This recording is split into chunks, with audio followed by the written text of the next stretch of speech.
আসুন ডাক্তারবাবু, আসুন।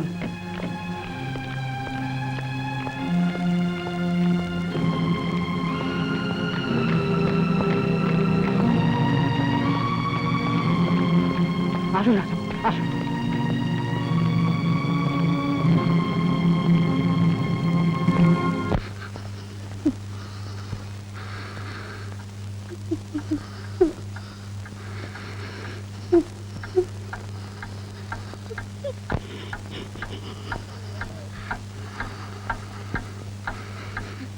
এখন কেমন আছেন?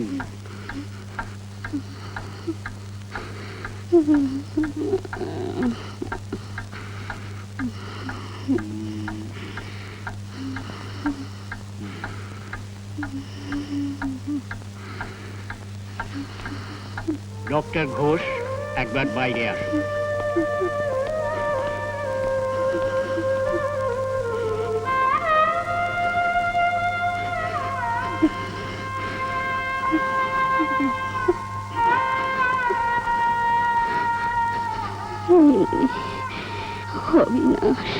হস্টেলে গাড়ি পাঠিয়েছি, এখনই এসে যাবে। মা, অবিনাশ, তুই এসেছিস? ভালো আছিস তো বাবা? তোমার কি হয়েছে মা? কিচ্ছু হয়নি বাবা, তুই তো এসে গেছিস। তোকে কত খুঁজেছি বাবা, শুধু এইটুকু দুঃখ থেকে গেল, তোর বাবাকে একটু দেখে যেতে পারলাম না। দেবেন্দ্র আসবে সাবিত্রী, তুমি ব্যস্ত হও না। আমি আমার জন্য ব্যস্ত হচ্ছি না ডাক্তারবাবু, ছেলেটার কথা ভেবে আমার বুকটা ফেটে যাচ্ছে।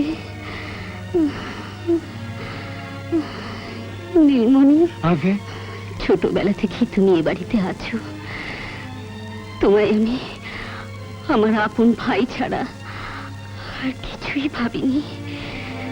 সেই দাবি নিয়ে তোমায় অনুরোধ করছি, আমার একটা কথা রাখবে?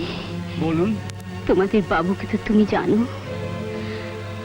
আমি চলে যাবার পর আমার অবিনাশ একেবারে একা হয়ে যাবে। আমায় কথা দাও নীলমণি, আমার ছেলের সব দায়িত্ব তুমি নেবে, সব কথা বুঝবে, আমায় কথা দাও। আপনি কিছু ভাববেন না, কথা ফিরে আসবেন, আপনি নিশ্চয়ই ভালো হয়ে উঠবেন।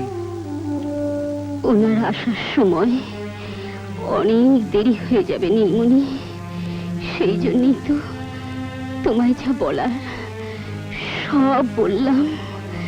এবার এবার আমি একটু শান্তিতে মরতে পারবো। ও কথা বলো না মা, তুমি আমার ছেড়ে কোথাও যাবে না, কোথাও না, কোথাও না, কোথাও না।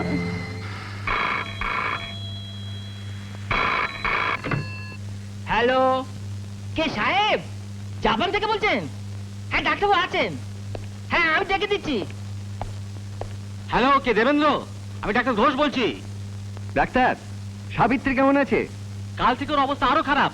হ্যাঁ, তুমি যত তাড়াতাড়ি পারো চলে এসো। ডাক্তার, যে কাজের জন্য জাপান আসা সেটা ফাইনাল স্টেজে। এখন যদি আমি ছেড়ে চলে যাই তাহলে সমস্ত পরিশ্রমটা মাঠে মারা যাবে। আর আমি গিয়েই বা কি করবো? তুমি তো রয়েছো। আমার কাজ শেষ হওয়া মাত্র আমি গিয়ে পৌঁছবো। প্লিজ দেবেন্দ্র, এই সময় তুমি আর দেরি করো না। তোমার বিজনেসের জন্য তুমি তোমার স্ত্রীর প্রতি অনেক অবহেলা করেছো, আর নয়। আমি ভাবছি তোমাকে কাছে পেলেও সেরে উঠবে। এই মুহূর্তে তোমাকে তোমার স্ত্রী আর বিজনেস এই দুটোর মধ্যে থেকে যে কোনো একটাকে বেছে নিতে হবে, না হলে অনেক দেরি হয়ে যাবে। ওকে, যত তাড়াতাড়ি সম্ভব আমি গিয়ে পৌঁছচ্ছি।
তুই কি আজই হোস্টেলে ফিরে যাবি?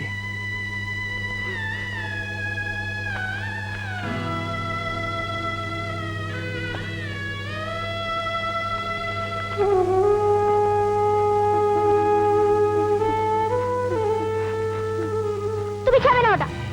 অবিনাশ, তুমি আমার মাকে মেরেছো। তুমি ঠিক সময় এলে আমার মা মারা যেত না। তুমি কখনো ওর কথা বোঝোনি। তুমি কখনো মার কাছে থাকোনি। আমার মাকে তুমি আমার কাছ থেকে কেড়ে নিয়েছো। তুমি আমার মাকে মেরে ফেলেছো বাবা। তুমি আমার মাকে মেরে ফেলেছো। অবিনাশ, আরে কি বলছিস? আমার মা আমার মা ওর জন্যই মারা গেছে। এই জন্য বাবা দায়ী। এই জন্য বাবা দায়ী। হ্যাঁ বাবা দায়ী। এই জন্য বাবা দায়ী। বাবা দায়ী। হ্যাঁ বাবা দায়ী।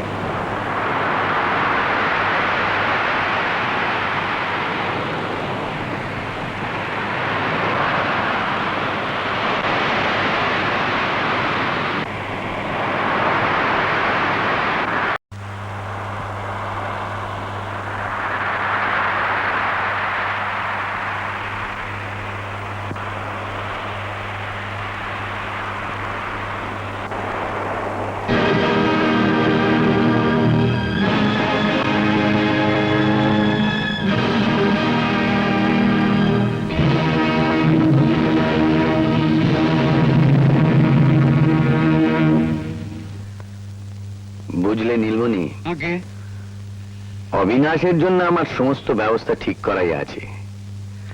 এবছর ফাইনাল ইয়ার কমপ্লিট হলে আমি ওকে বিজনেস ম্যানেজমেন্ট পড়ার জন্য আমেরিকা পাঠিয়ে দেবো। অত দূর চলে যাবে ছেলেটা? এসব পড়ার জন্য এখানে কোনো সুবিধা নেই? তা থাকবে না কেন, আছে। কিন্তু দেবেন্দ্র দাসের ছেলের একটা আলাদা স্টেটাস থাকা চাই তো। আরে অবিনাশ, হ্যাঁ তুই কি কালই কল্যাণী ফিরে যাবি? হ্যাঁ বাবা, সোমবারই আমার কলেজ খুলছে। আর বাবা, হ্যালো, হ্যাঁ দেবেন্দ্র বলছি। ও সত্যরঞ্জন, বলো। মিটিং? হ্যাঁ হ্যাঁ হ্যাঁ, আমি এক্ষুনি আসছি। ওকে। বাবা তোমার সঙ্গে আমার কিছু কথা ছিল। কথা ছিল? আমার আবার চেম্বার অফ কমার্সের মিটিং রয়েছে, দেরি হয়ে যাচ্ছে। তারপর সন্ধ্যেবেলা আমাকে দিল্লি যাবার ফ্লাইট ধরতে হবে। তুই একটা কাজ কর, তুই বরং যা বলার নীলমণিকে বলে দে, আমি পরে ওর কাছ থেকে শুনে নেব।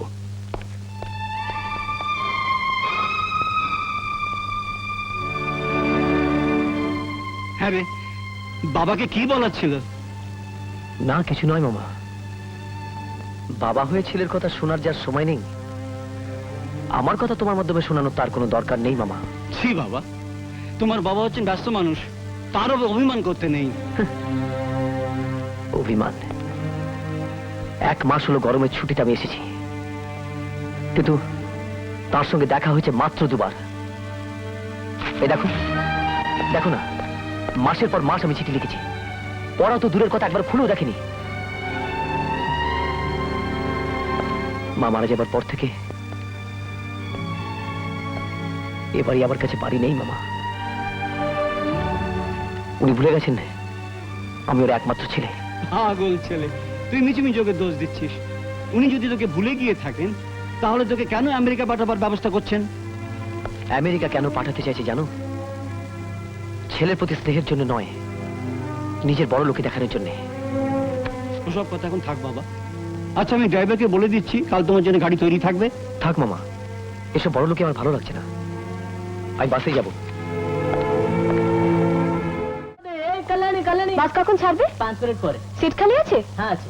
এই কল্যাণী কল্যাণী কল্যাণী কল্যাণী, তাড়াতাড়ি আসুন, তাড়াতাড়ি আসুন। এই কল্যাণী কল্যাণী কল্যাণী কল্যাণী কল্যাণী কল্যাণী কল্যাণী কল্যাণী কল্যাণী, আসুন দাঁড়া, আসুন দাঁড়া, তাড়াতাড়ি আসুন। কল্যাণী কল্যাণী কল্যাণী কল্যাণী, এই কল্যাণী কল্যাণী কল্যাণী কল্যাণী, তাড়াতাড়ি আসুন দাঁড়া, আসুন বোধে, বাস খালি আছে, তাড়াতাড়ি আসুন, তাড়াতাড়ি আসুন। কল্যাণী কল্যাণী কল্যাণী কল্যাণী কল্যাণী কল্যাণী কল্যাণী কল্যাণী, তাড়াতাড়ি আসুন, তাড়াতাড়ি আসুন, তাড়াতাড়ি আসুন।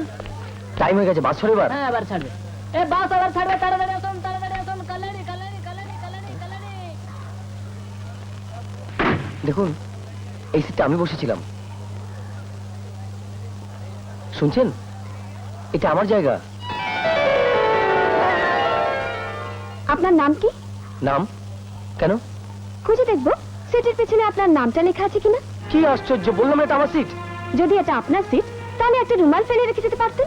আমি এসে দেখলাম সিট খালি ছিল। বাহ, যেখানে সিট খালি থাকবে আপনি দখল করে নেবেন? মিস্টার, দেখুন, আপনিও পয়সা দিয়ে যাবেন আর আমিও পয়সা দিয়ে যাব। আপনার বসার যতটা অধিকার আছে আমারও ততটা আছে। যান, অন্য কোথাও খালি জায়গা দেখে বসে পড়ুন। খালি জায়গা থেকে আপনি বসে পড়ুন, এটা আমার জায়গা। যখন আপনার জায়গা ছিল ছিল, এখন এটা আমার জায়গা। কেন মিছিমিছি ঝগড়া করছো মা? ও তো এইখানেই বসেছিল। আমি বসবার সময় সে কথা বললেন না কেন? ও কাউকে না বলে চলে গেল। আমরা তো ভাবলাম ও চলেই গেল। তাহলে আবার এসে কেন ঝামেলা করছেন? কি হলো, গোলমাল কিসের? দেখুন না, এই ভদ্রমহিলা আমার জায়গায় বসে তখন থেকে ঝামেলা করছেন। ওকে উঠে যেতে বলুন। দিদি সত্যি উনি অনেক আগে থেকেই এখানে বসেছিলেন। আর আমি কি মিছিমিছি বসে আছি? আপনার হেল্পার বলল সিট আছে, ভেতরে এসে দেখলাম এই সিটটা খালি ছিল। ছেড়ে দিন দাদা, মেয়ে ছেলে বসে গেছেন। আগের স্টপেজে দুজন নেমে যাবেন, আমি আপনাকে জায়গা করে বসিয়ে দেবো। এখন একটু কারোর সঙ্গে অ্যাডজাস্ট করে বসে যান। ফটিক, হুইসেল দে। আপনি কি আমায় দয়া করছেন নাকি? আমার জায়গা না দেওয়া অব্দি বাস এখান থেকে নড়বে না। বাস পরিবহন মন্ত্রী এলেন, বাস নড়বে না। এই কন্ডাক্টর, বাস ছাড়বে না, এই ঝামেলা চলবে। লোভে পড়ে ক্যাপাসিটি বেশি লোক তুলবে আর সিট নিয়ে মারামারি। কেন ঝামেলা করছেন বলুন তো? আপনি জায়গাটা ছেড়ে দিলে সব গোলমাল মিটে যাবে। বসতে জায়গা দেবেন? কি করে দেবো? আগের স্টপেজ অব্দি দাঁড়িয়ে যেতে হবে। হ্যাঁ, দেখছেন তো, শুনছেন আপনারা এই দেশের নারী সমাজকে কিভাবে সম্মান দেওয়া হচ্ছে? আমি দাঁড়িয়ে দাঁড়িয়ে কল্যাণী অব্দি যাব, আর এই মহাশয় বসে বসে আরাম করে যাবে। বলুন আপনারা, আমি দাঁড়িয়ে দাঁড়িয়ে যাবো? হ্যাঁ, আমি দাঁড়িয়ে দাঁড়িয়ে যাবো?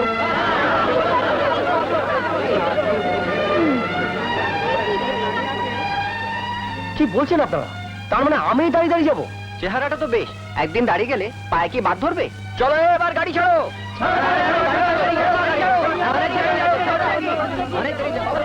এ ফটিক, হাঁ করে চেয়ে আছিস কি? হুইসেল দে।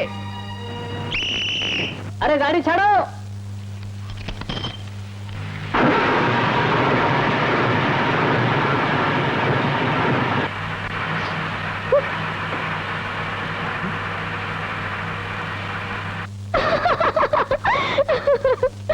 তারপর সেই যে ছেলেটা বাসের খুঁটি আঁকড়ে যে দাঁড়িয়ে আছে, বাস সোজা এসে কল্যাণী।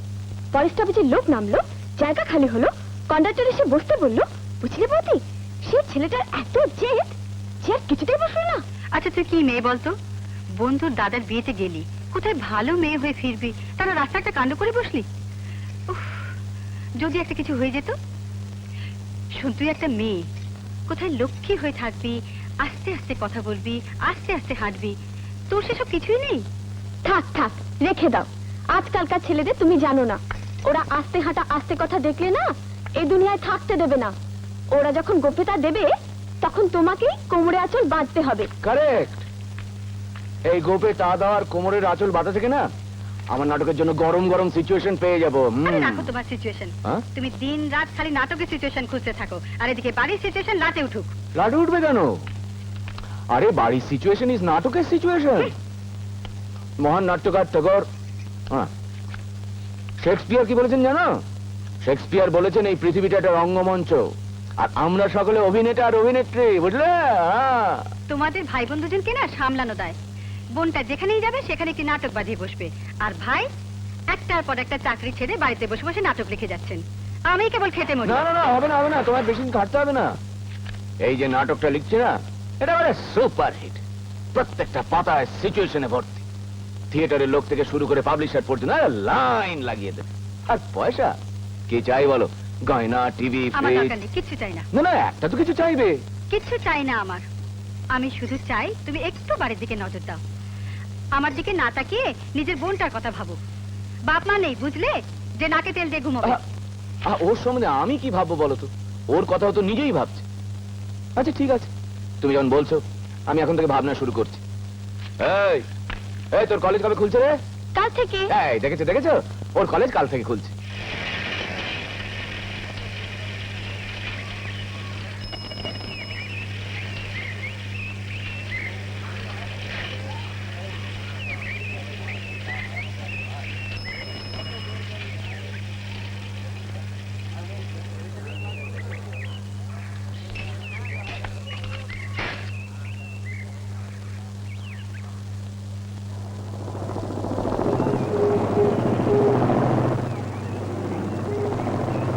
হাই বিনি, হাই রুবি। বিনি, এ আমার দাদা কিশোর, আমাদের কলেজেই পড়ে। আর দাদা, এ আমার বন্ধু বন্দনা, মানে বিনি, আমরা একসাথেই পড়ি। হ্যালো। নমস্কার। চল।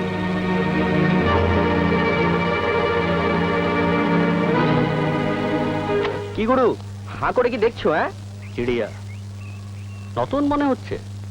খাঁচা চাই দোস্ত, খাঁচা। খাঁচা? বড় খাঁচা এবার আমাদের ঢুকতে হবে। বড় খাঁচা মানে?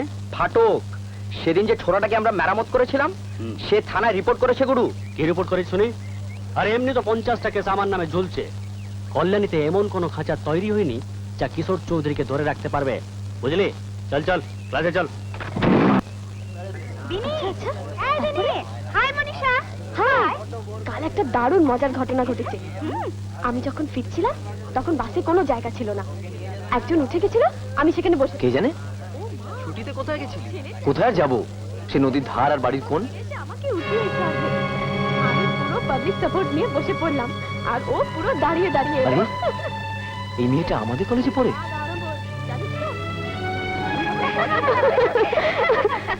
কিরে রবি, কাল বাস জার্নি কেমন ছিল? ভালো তো?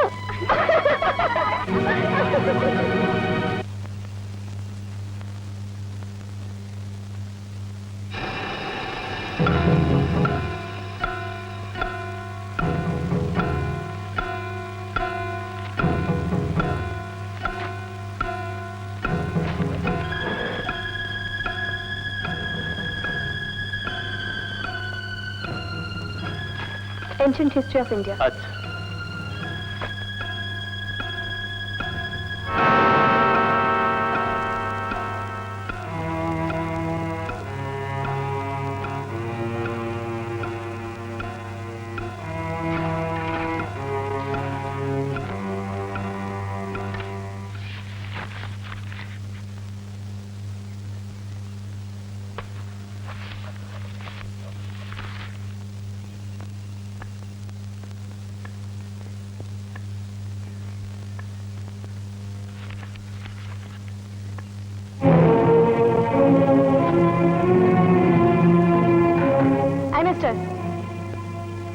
আমার নাম অবিনাশ, অবিনাশ দাস। আমি আপনার নাম জানতে চাইনি, এটা আমার সিট। আচ্ছা, আপনার নামটা কি? কেন? না, খুঁজে দেখবো সিটের পেছনে আপনার নামটা লেখা আছে কিনা। এটা বাস নয়, কলেজের লাইব্রেরি। আর বাসের মতন কলেজের লাইব্রেরির সিটের পেছনে কারোর নাম লেখা থাকে না। আপনি যেমন এই কলেজের স্টুডেন্ট, আমিও ঠিক তেমনি। আপনার যতটাই অধিকার, আমার ঠিক ততটাই। যান, অন্য কোথাও সিট খুঁজে বসে পড়ুন। আচ্ছা,